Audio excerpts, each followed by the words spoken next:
Well, I suppose the major impact that my background had in the development of the Green Platform was, it goes back to when I was in the Philippines and saw incredible poverty and hunger and injustice at a huge level. And you had an elite who were extremely rich and wealthy, but the majority who were living in terrible conditions of poverty and oppression. And the last 90 days I was there, I buried 65 children under 2 years old, all who died from hunger or hunger-related diseases. So when you look at those little coffins and see the ants crawling around their eyes and the flies crawling around their mouth, little open white coffins, and then out of those situations, you feel that, you could be paralyzed and say, I have no hope, there's nothing I can do. Or you could say, okay, now that this has happened, what can I do positively? And that was the origin of, we started doing programs with them called action, reflection, action programs, where we got them to see, okay, how could they help themselves?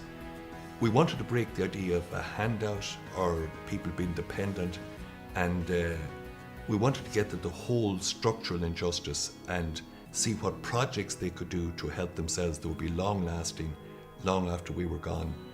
But it all built down to, even at that stage, the red platform was the poor me, the victim. We used to say, Bahala Nahis, what is it's God's will.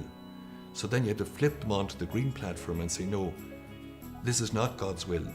This is this big factory owner's will here, who is going to lure and bring you back a barrel of rosary beads, but who is not paying just wages.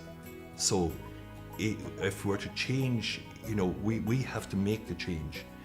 And the big struggle was getting them to see that they weren't like just victims of life, that they weren't like just victims on the red platform, but that they could be creative subjects of their own future on the green platform, that they could determine their destiny, that things could be different.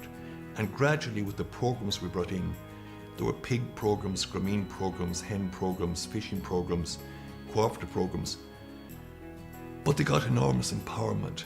And Father Sean Connaughton would be a great example of that, because he saw the same poverty and hunger. He could have sat on the red platform and said, this is powerless, there's nothing I can do. Instead of that, he said, okay, this is this, it is as it is, here's the poverty, here are the funerals, here are the dead children. But he went to Pakistan, learned about the Grameen Bank from Professor Yunus, Professor Muhammad Yunus over there, who won the Nobel Prize. This is about microfinance, where you give small bits of money out to mainly women who set up their own businesses. When he left the Philippines in 2007, he had, there were 17,000 businesses being run there by ordinary people. And that is the difference, that it's about empowering people, changing people, doing stuff like that.